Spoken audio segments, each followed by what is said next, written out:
Heavens! Mon Dieu!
To employ the little grey cells.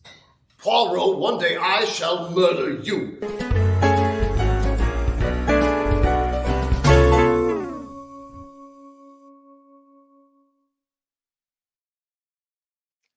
Well, howdy, the internet, and welcome to the Poirot Talkback, the talkback for the affair at the Victory Ball. I'm Chris Gibson. I'll be hosting today. I'm so excited to talk with you about this super fun show.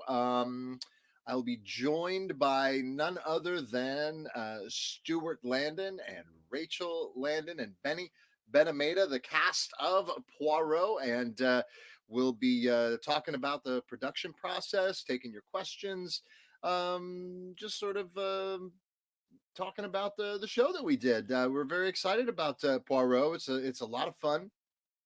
Second one that we've done, and they're just really light, delightful pieces. If you haven't seen it yet, you can still check it out. And it's a lot of fun. Just takes about an hour to watch the whole thing, and it's just a nice little bit of escapism on a beautiful spring day. So hopefully you get a chance to check it out, and if you enjoy it, make sure you go to openstagehbg.com and check out our open circle situation. You can become open circle or inner circle situation. Our inner circle is the group of passionate art supporters who keep us around.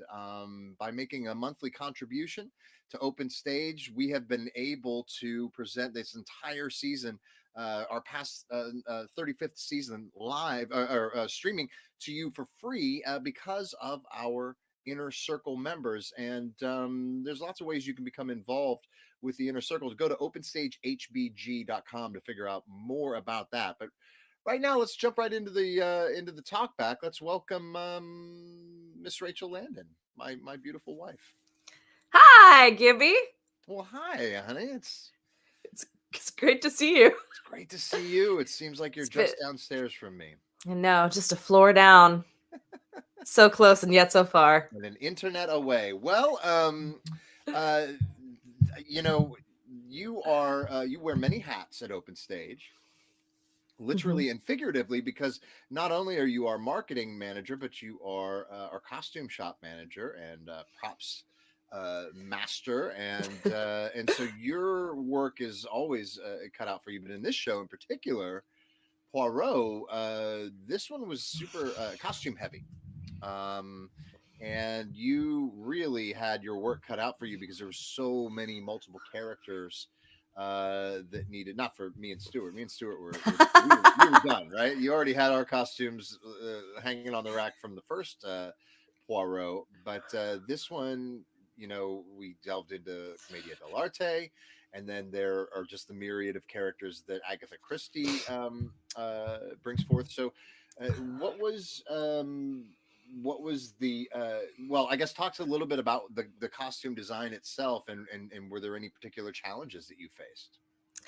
Well, you know, like you said, we had two suits, one for Stuart and one for you, that kind of fit perfectly from the costume shop. It was kind of it was kind of like they were meant for you guys. There's this beautiful Stuart we found this great 3-piece suit. It's a very dark blue. It looks black in this photo, but it's a dark blue pinstripe suit. And of course, yours is this. I love this suit, and sometimes in the video you can't really tell when it's farther away, but up close you can see this beautiful green pinstripe suit. And it really was kind of kismet that they just kind of existed in our stock. Yeah. And they fit great. And so what's great about what we're doing with what we did with Poirot is we had this gorgeous set. Stuart found these yellow chairs, and the costumes start out a little bit more muted. And then there's characters that pop. And then, of course, in this particular production, we've got all of our clown characters as well. So in this particular show, we had our 6 clowns played. All of them were played by me and Benny. And so I had the challenge of trying to recreate some masquerade costumes that were based on Commedia characters. So, of course, we had Harlequin. Harlequin's pretty recognizable. It's got a very distinct diamond-shaped pattern, very brightly colored. And Benny played that character. And then I was supposed to play opposite as Columbina. We decided to go a different direction with it, of course. And then, of course, we had Poirot and Pierrette. Yep. There's several different versions that I found reference pictures for. These are some actual pictures from the early 20th century. And then I found these gorgeous reference photos as well. So Poirot and Pierrette tend to be really matchy-matchy, and so that really worked out well. So we ended up going with black, white, and green. So here's Benny as Poirot. So I decided to go a little bit of a different direction with some elements of the costume. Luckily, we already had a Poirot costume. The rest of them we had to kind of get real creative with, especially Punchinello. So Punchinello is kind of a grotesque character. And there's several different versions that I found. This was my favorite illustration that I found. There's a very distinctive bi-corner hat, pom-poms, a big belly, and a big hump. Here's another reference to, there's a recent production, and they created a Punchinello character with a very distinct black mask. So I had a really hard time, especially because a lot of what we do is created very quickly and developed very quickly. So when we settled on the affair at the Victory Ball, I tried to source some clown costumes, some Commedia costumes, and I ended up kind of creating, here I'll pull up Punchinello. So this is Benny again, playing the Punchinello character. So I ended up having a tri-corner hat that I just turned. It ended up being a bi-corner hat. We added some elements of blue. And believe it or not, and you probably will believe it because once you look at it, you can't unsee it. The top is actually sourced from a Pennywise costume. It's actually found it online, and they did a really amazing job putting. It's actually really well made. So we just sourced the top, and then I ended up changing out the red elements for blue ones, and the bottom half, of course, is blue as well. So every character, every clown had to have kind of a distinct combo of colors, which we ended up bringing into other parts of the show.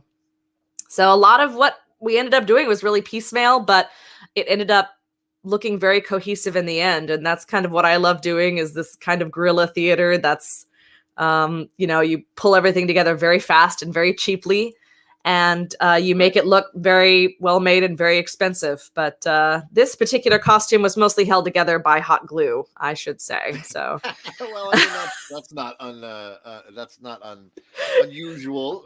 Certainly, our stage costumes are generally They look wonderful, but they're held together with a system of pins and Hope. and hope. Yes, Mhm. and goodwill. Well, the costumes really, I thought you did a great job with them, and that Thank they, you. the obviously the challenge of you two playing all of these different characters is that the each one of these costumes had to have a real unique look on the same two people each time, and be distinct, and I think that you did a very good job achieving that. But there's a costume that we've kind of overlooked, which is actually my favorite costume of both shows. I don't know if you have a picture of this one. You probably don't have it loaded up, but But I Miss Lemon, Miss oh yeah, we got lemon. there you Hey. go. Yeah. Lemon was actually another combo of elements that I found downstairs in our costume storage. A really beautiful vintage button-down shirt, a green wool skirt that sits way too high in the waist, and we had this bob wig that was that looked really, really good on Benny. So And it, Benny had that natural unibrow already, which worked out yeah. great. So that was nice. They managed to grow in the unibrow for the show, which was really gracious of them. So but yeah, I love Lemon. She's a great recurring character, and Poirot describes her as what does he say? It's uh uh incredibly ugly and unbelievably efficient, or something like that, or it might have been unbelievably ugly and incredibly efficient, one of the two. um and in other media, like if you watch like the David Suchet version, she's pretty well put together. She's very like just a lovely, like, you know, middle-aged woman. However, we kind of went a little sillier with Lemon, with the unibrow and the austere bobbed wig and the Well, skirt that sits way too high. yes, but I think it's important to point out too that that's not just it wasn't simply a sense of or being just silly with it or leaning into the silliness, although we did, and I think directorially Stewart leaned into the silliness of these shows, but there was a practical reason to make Lemon sort of brutishly ugly, and that was that you both play Lemon. Both Oh you no, and our Ben. secrets. I know, but and the thing is that it's the costume is so sort of iconic and so representative that if you're not paying strict attention, you could miss it. Hopefully, people didn't miss it and they did pick up on it. But I thought that was one of the fun things that happened in both versions of Poirot. That Lemon was played by both you and Benny, and I found that to be very, very charming, a very charming and a practical choice. Yeah. When it came to costuming, I think that at one point we had played with the idea of you playing Lemon as well at some point, and we we kept decided threatening to just put me in drag, and then I think everybody just realized that the world was a better place without that, and so it never. well, happened. now we'll never know. So Never know, probably never.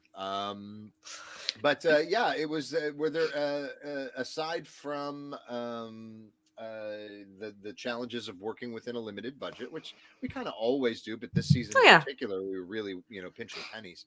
Were there any other big challenges for this show for you, costume wise? I think that especially with the clown characters, that I had to let go of the instinct to try to make everything as period as possible. And I did lean more into the masquerade ball element as opposed to proper commedia. And if you talk to anyone who knows proper commedia and like the exact patterns and the kind of ruffles and the kind of pom-poms that characters have to have, even like, you and I had talked about a Poirot costume for Christmas Carol in 2019, and this idea of like how the clown moves lends into the kind of fabric that his costume should be made out of. And eventually I just had to let that go because I had to first of all get it done, but also just know that the costumes told a good story and that they were pretty, and that they were going to hold together for 48 hours, and that's what I really needed. So, well, and Wayne is in the chat room, and he brings up an hi, Dad.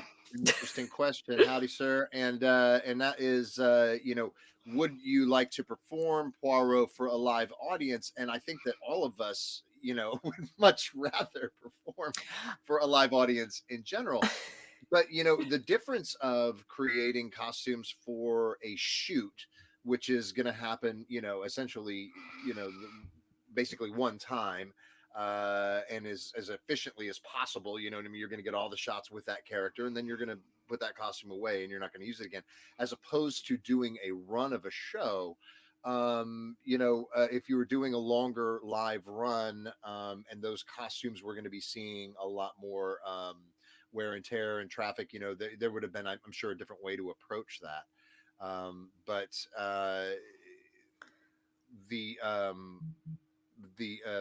doing these shows in a sort of recorded theatrical situation did allow us to pull some tricks that we probably couldn't have gotten away with had we approached it in a more traditional manner. And we'll talk more about that as we go into the talkback. Thank you, those of you who are out there watching. Please, hit us up with some questions. Rita wants to see me as Lemon, and Rita, don't we all, Rita? You're too kind. Rachel, I'm going to let you go for a second, hang out, and we're going to chat with Stuart for a little bit. Stuart Landon. Hi. How are you, friend? Oh, doing just fine. Just hanging out here in my home office that I really don't get to use, but it's my partner's office as well. So it's I also don't use anything in it, including the exercise bike. So don't worry. That's just the prop. That's just for show. Mm-hmm. This was this was your second production of Poirot that you adapted and directed. Mm-hmm. You obviously you were a fan of Agatha Christie before this whole Panderini came up. Like you've been a fan of the shows, of the books rather, and of the David Suchet series representation of the character. But you really took both of these adaptations. You took them in a very specific and playful, almost silly, farcical sort of design approach and script approach. So, where did that come from? Why did you decide to lean into the comedy, the silliness of Agatha's work? Yeah. So I think that first of all, I think Agatha Christie is inherently was very funny. Obviously, in a very different way. I find Hercule Poirot very his fastidiousness, his meticulousness, his these weird isms he has are all very fun, and she's always allowing us to laugh a little bit at him. And I think that when I didn't expect to adapt it as a farce. Like when I went into the piece we did this past November, I did not at all. And it kind of just started happening. And I think it happened for like three reasons. The first one is I realized that I wanted to make sure that what we were that we had just come off of a pretty dark adaptation of Frankenstein. I mean, Frankenstein is a dark piece inherently. So I think that maybe it was maybe me desiring a comedy or the pendulum to swing the other way. But in general, to offer a lightness to our audience in a time where we needed a lot of laughs, maybe. At least I did. And then secondly, I think that I don't consider myself a writer. I do not. Like that's why I really am not. I very much love adapting things, but I'm not a writer. And I think that as I was playing with this, I was having so much fun with the comedy that I just kept going I'll say deeper and deeper, but it's certainly not deep, and sillier and sillier. And then, but lastly, and I think most importantly, is I looked at the four of us that were going to be in the play, and I think we are the four of us each that we're each very capable comedians, and I think that each one of us is that we can be very funny performers. That we're characters, that we like having fun on stage and playing with each other, not just in, of course, in a drama that's very similar, but we can be silly and fun, and I think that knowing who is going to be playing who, or at least figuring it out along the way for that first adaptation, was like, oh, this is a farce. This can be a farce, and we can have a lot of fun with this. I mean, I have recollections of, it's interesting too, how much of this season I have used a metaphor for this season of knitting a parachute after you've already jumped out of the plane, right? Yes. And a lot of the work that we did was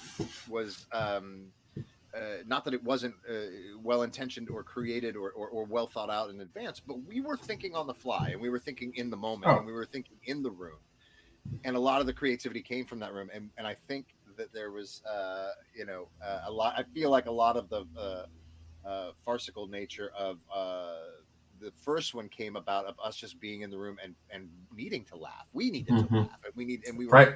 having a good time making each other laugh. And then I really was glad that you were able to then just sort of like adopt that and run with it with the second one.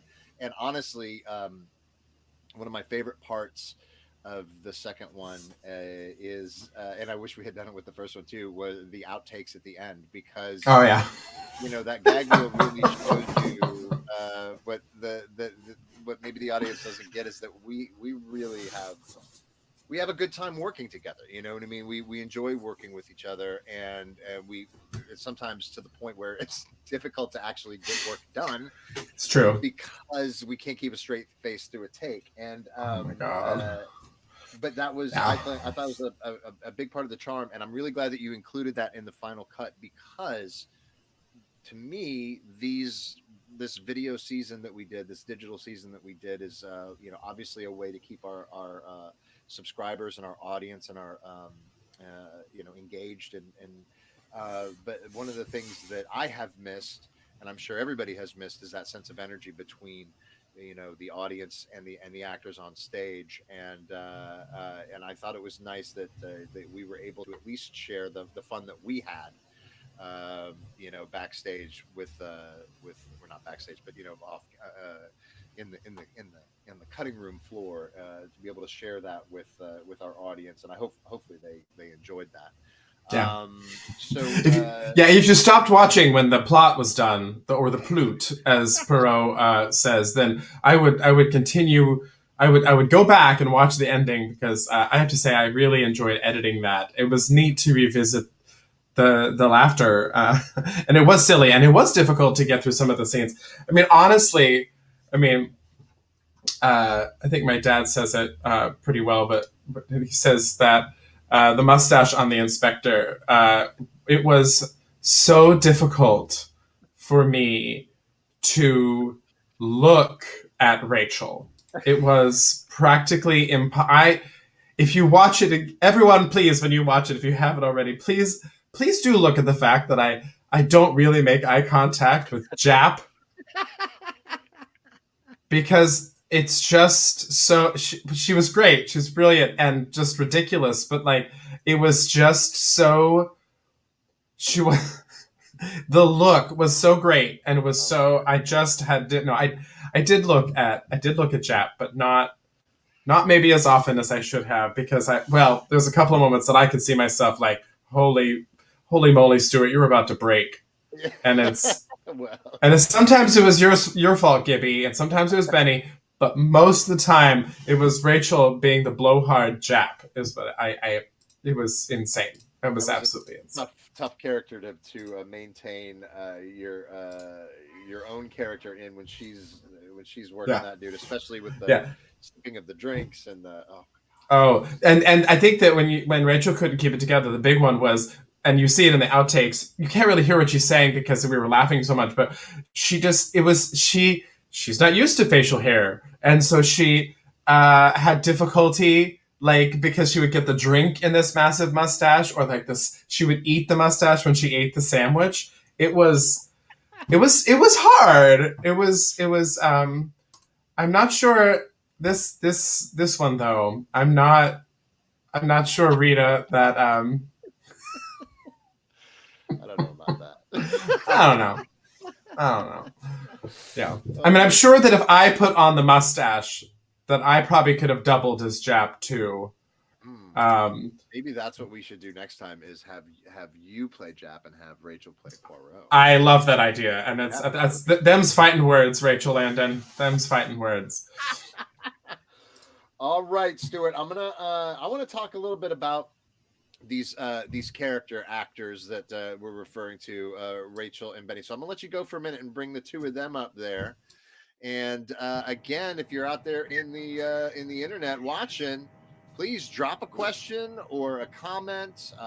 If you have a criticism of either Benny or Rachel's work, we're open to taking that. Not interested in criticism of my work, but anything that you'd like, any constructive notes that you'd like to send there. I tease because I love keep digging the hole, Gibson. Yes, keep digging the hole. Well, Benny, you of course in both of the Poirot productions, both of you guys played multiple roles, and this one was certainly a lot. What's that like for somebody who doesn't, maybe a non-actor or somebody who hasn't had the opportunity to play multiple roles? What's that experience like for you? Oh my gosh. If I could describe the feeling of tracking multiple characters, it would be as if you are trying to herd cats. Yeah. And each of your roles is a cat, but you have to remember where the cat has gone, because you have to come back to the cat later to make sure the cat's alive, the cat's breathing. And the cat has the same accent as they had in the last scene. Yeah, exactly. Yeah, lots of accents. It's a lot to track. At one point, when we first did Poirot, I had marked in my script the different accents I needed depending on what scene, because if I didn't, I would 100% be like, oh yeah, filming day, let's go, British accent, we're in England, and be playing like an American or a Scotsman or Frenchman or whatever I'm playing that day. Dead body. Those were my favorite days. Yeah, Rita says that you always got to play the tall young men. And yeah, I truly don't know. I didn't know that was my casting type until we started doing Poirot. For those that missed the first one, when we got to the description of my characters being tall and young and handsome, we really hit the tall line to the point that the running gag was I ran off and grabbed a chair and came back. We did try and add that in there into this most recent Poirot, but at the time it was like, no, we gotta get this scene done. We gotta keep moving. I feel like we thought it was also just funnier to just say, You're looking down at Benny. Straight down. You are looking like 90-degree angle. Now, Lando, you also, of course, play lots and lots of characters, and how is that for you? I mean, because man, you have you're playing. Both of you are playing. Different genders, different regionalisms, different social structures, status, and that sort of thing. So, Rach, what's the challenge there with playing multiple roles? I think, as you mentioned, Benny, consistency is always key, because we would return to these characters sometimes, not consistently from day to day. So Inspector Jap, was probably my biggest character in this show. And he was he's very much a Londoner, like very, very deep voice, and he's he's got a little bit of a blue collar sound to him. I don't think that any of my accents are particularly I would say accurate. But what do you mean? I would say that they're like an homage to an accent.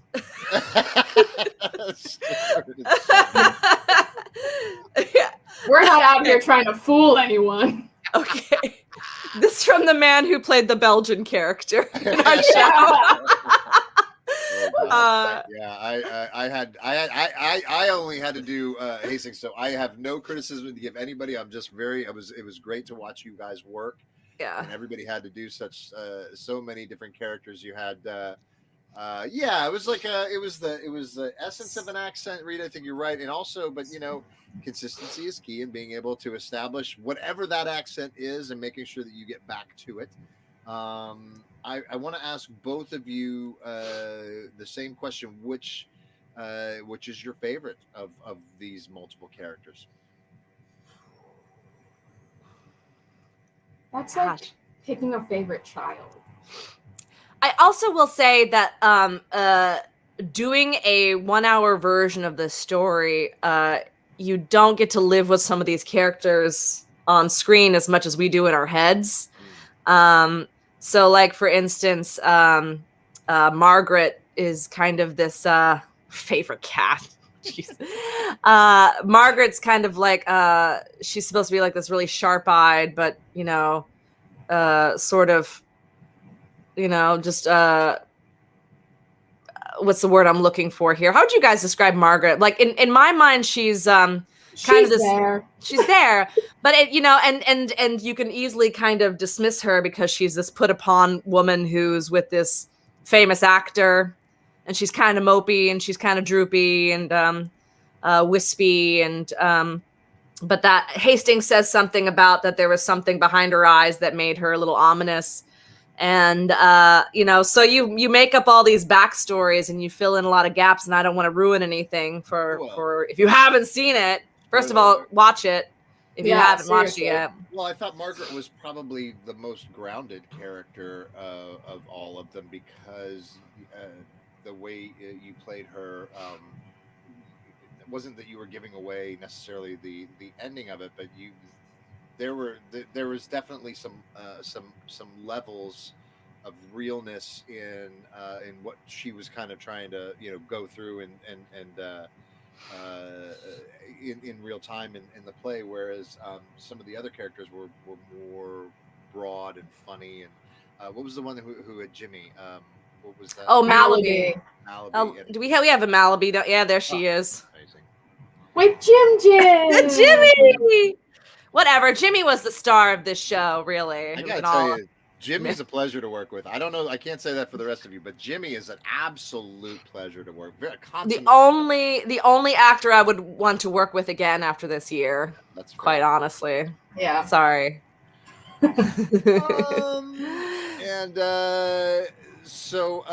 Okay. Let's move forward.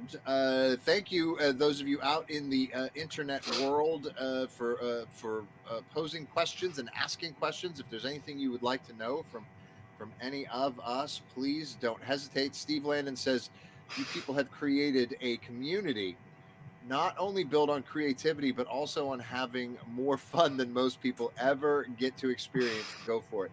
Thanks. Thanks, Steve. We do have fun. I mean, it is our job to kind of have fun so that the audience can have fun. We do enjoy it. I will tell you from my personal experience, and like Stuart and I were saying, we have a blast on set together. The four of us or the five of us, if Bree's in the room or if Wayne's in the room, we were having a great time.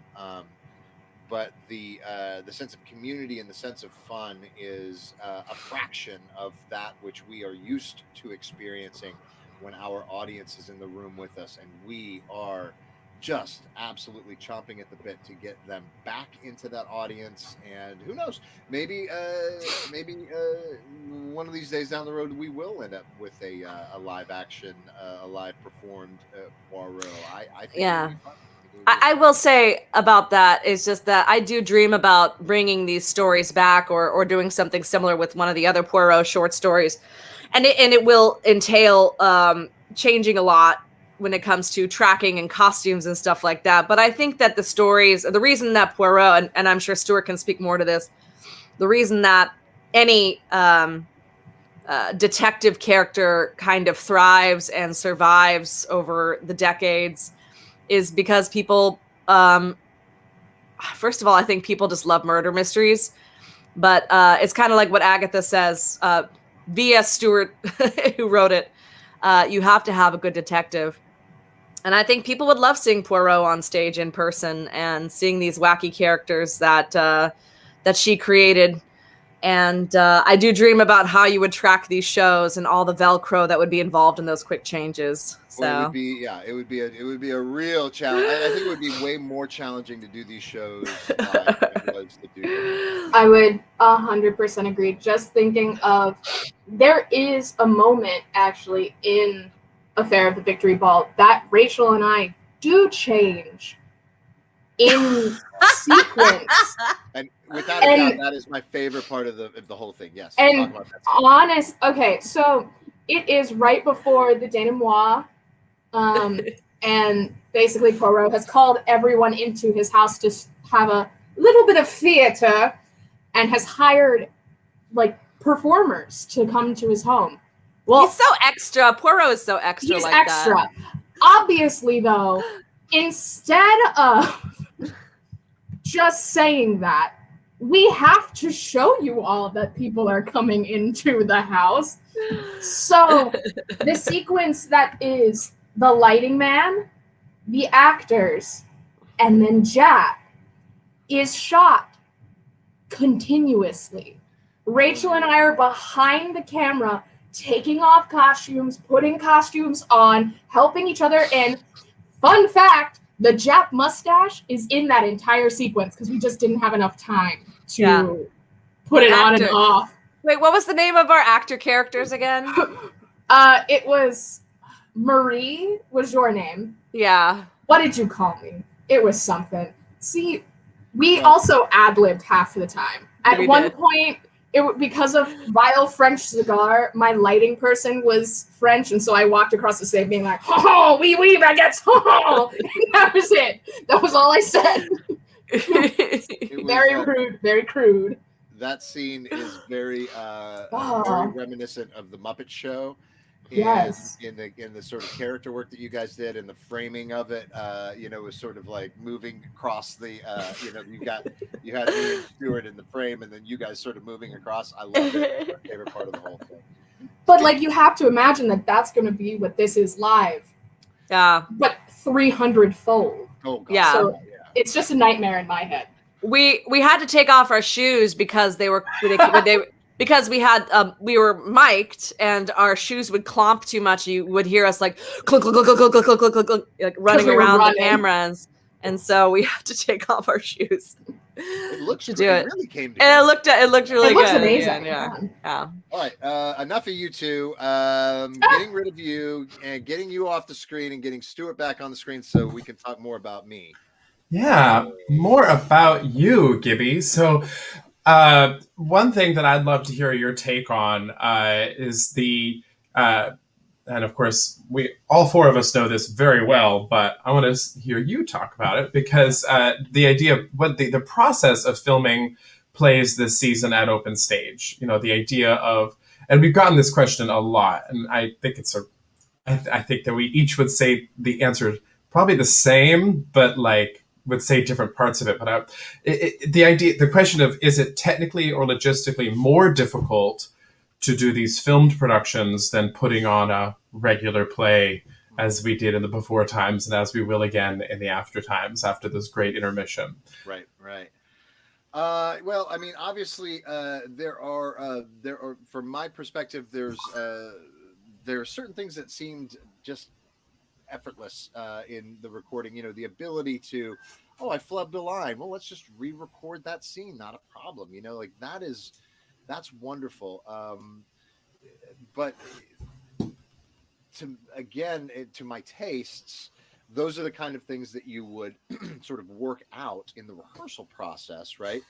And so, not to say that we didn't have a rehearsal process, we did, but it was a truncated one because, you know, with this sort of production schedule, you need to get to shooting as quickly as possible. You need to efficiently achieve the shots, and in order to give yourself enough time to have post-production work. And of course, you know, and post-production work is a lot. I don't know if people, you know, who haven't edited or you know, been involved in scoring and that sort of stuff, it's a lot of work. So it's, I don't know that it's more or less difficult. I will say probably for the staff, it probably was more difficult to do the recordings simply because it's not what we do. You know what I mean? It's not, we were taking whatever knowledge we had of film making, which was pretty limited for most of us, and then taking what we knew about storytelling on stage and trying to combine the two. And the things that we excel at in storytelling in front of a live audience, we didn't have all of those tools, and so we had to, you know, the challenge was working in a new way, in a way that we weren't comfortable and proficient at. And I do think that we got better at it as the, you know, as the season went along. We definitely learned things along the way. The struggles that we went through with Frankenstein compared to the shooting of the Affair at the Victory Ball, we had, you know what I mean, we had ironed out a lot of our own process. We had figured out a lot of the technology. You know, we worked with these Mevo cameras, which are really high quality streaming cameras, and then we use a proprietary live editing system that Mevo has, and you know, these are technical challenges that you don't normally have to deal with in a live theatrical production, and it was sometimes throughout the year very, very maddening to work with this technology, you know, because it's technology that's literally blooming and changing and upgrading as we're working with it. So, you know, not only was it new technology to us, but the technology itself is constantly changing, which is great. You know what I mean? We invested in a really high quality tech, but it's being updated. You know what I mean? And so you're constantly learning, and I do think that by the time we finally figured out how to do it, we don't have to do it anymore. And I do think that some of the lessons that we've learned, though, you know, will be applied, I'm sure, moving forward. Not to mention some of the ongoing projects, or as you know, Rachel said earlier, you know, or as Dad asked, is that it's very possible we'll see some of these pieces again, and we'll definitely be seeing our weekly shows in some form or another. As we reopen and start doing the live things. You mentioned something earlier on in your answer that I wanted to just do a big shout out to the folks that did the music in this piece. Yes. I mean, and all season. So incredible Nick Warner and Anthony Piricini did beautiful work on the Poirot score, and I just, you know, I can't say enough about Nick Warner. He has worked, had his hand on almost all of the virtual shows this season, and very inappropriate, very just very handsy, just super all over. handsy guy, but you know, we work with him anyway. But I'll tell you what, he's a machine, and it's remarkable to me how quickly Nick works in a creative way, creating score and creating music for this. And then, you know, Anthony is such a skilled performer. We were producer of music. So we were very, very, very lucky to have those guys on our team. Absolutely. Oh my gosh, absolutely. So anyway, so I am. I completely agree. Iconic indeed. Iconic indeed. Yeah. Well. Well, thank you so much for your work on the show, Gibby, because I just really enjoy playing opposite your absolutely your buffoon that is Hastings. I mean, he is clueless, brilliantly clueless. Oh, I love him. He's one of my favorite characters because he's just so blustery and sure of himself until he realizes that he's a complete fool, and that's wonderful. He's a real fun character to play, and I'm trying to think now. Was Poirot the first time that you and I shared the stage? Probably, actually. I mean, Frankenstein. So Yes. I guess that's fair. Frankenstein. But yeah. So you and I had never acted together before the Pandemonium, and now we've tread digital boards on 3 different productions, and it's been a lot of fun. And I do hope that we end up getting a chance to revisit these characters in some way, at some point down the line. I love my costume. I love that I don't have to do any of the heavy lifting in these shows. So preach. Yes. Yeah.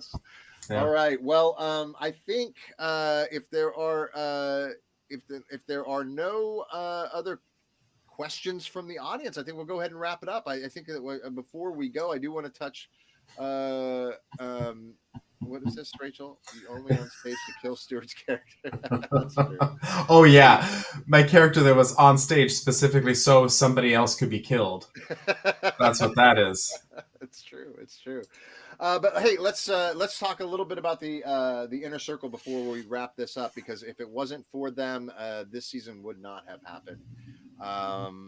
We are just, as an organization, we are very, very blessed to have such a strong support from our community in general, but particularly from our inner circle members. And Stuart, do you want to talk a little bit? You talk a little bit about the inner circle, and I'm gonna shout out a few specific names. Absolutely. So these are folks that are committed to Open Stage and supporting us in this time as monthly contributors, and we're so appreciative of that. And what their monthly gift allows us to do is, first of all, stay open and creating, but also we've have an entire season that has been presented for free or on a sliding scale, and so folks can, if they can, maybe throw a little money our way, Open Stage's way, to support this wonderful organization. But those who give monthly are supporting us in a way that allows those that maybe can't make a donation or to enjoy the magic of theater, virtual theater, the magic of this film theater hybrid thing we created this past year, and we're so appreciative to them, and we couldn't do it without them, like you said. Absolutely, and we've talked in our staff meetings, in our all we've done this past year is make plans and then remake those plans and new plans. But one of the things that we have consistently talked about is accessibility, and maybe even the idea of radical accessibility at Open Stage. And if that's something that we can bring forward from the Panderini into the after times, the idyllic after times where people are able to gather, we would like to do that. And the inner circle is sort of how we one of our ways that we can make theater accessible for as many people in Harrisburg as possible. And I think the people who are really obviously everybody who makes a contribution into our inner circle is key, but the real heroes are our producers level, and I just want to shout out to them: Miles Babin, Joanne and Troy Bakel, William and Sharia Ben, Michael Chapeloni, Jeff and Caitlin Copus, Matt and Desiree DeSoto, Harold and Maureen Dunbar, the Freeman family, Matthew Golden, Mary Lou and Raymond Harris, Nick Hughes, Dan Diebler and Elizabeth Johnson, Robert and Joyce Cantor, Dr. Craig Keel and Renee Klook Keel Esquire, Beryl Coor and Patrick Bear, Wayne and Gloria Landon, Bill and Beverly Lair, Howard Pullman and David Forney, Karen Rook, Craig Sager and Jay Little, Brad and Colleen Sanders, Kristen Schofield, Ellen Stockstill, John and Abby Tierney. This list is getting longer, which is a beautiful thing. And it's wonderful. Those are everybody that I named there are just some of my favorite people, not because they're the producers of it, just because I know them, and they're all incredibly. When we say that they're a group of passionate arts supporters, it's an accurate description of who these people are. It's not. I'm not sort of being. What's the word for that? Where you're exaggerating. I mean, these are all hyperbolic. No, hyperbolic. Yeah, these are people who literally are believe that the arts have worth and put their money where their mouth is to make sure it continues to happen. So join their ranks if you're out there and you think that theater and art is important to Harrisburg and the internet at large. Well, then go to openstagehbg.com and help make it happen. Absolutely. Yeah. Well, thanks, Stuart, and thank you, Rachel and Benny, and everyone out there in the internets that has been watching along with us. Thank you for joining us for the Poirot Talkback. You can catch Poirot on the internets today. You can get to it before we lock it up in the vault. This is you're getting on your last chance here. So thank you for joining us today for the Talkback. Thank you for joining us this whole virtual season. And make sure that you check out My Talented Friends live on Tuesdays at 8 p.m. Eastern Central.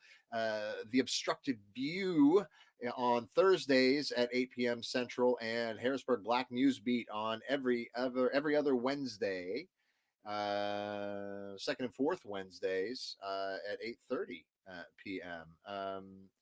And that's it. Thanks so much for being with us. Enjoy Eastern. What did I say? Central? Did I say Central? I used to live in Texas, and so sometimes I forget. It's on Eastern time, people. Just why did I get in charge of this? All right, that's enough of me. Thank you, the internet, and thank you to my colleagues. Mwah. Be well, and we'll see you next time.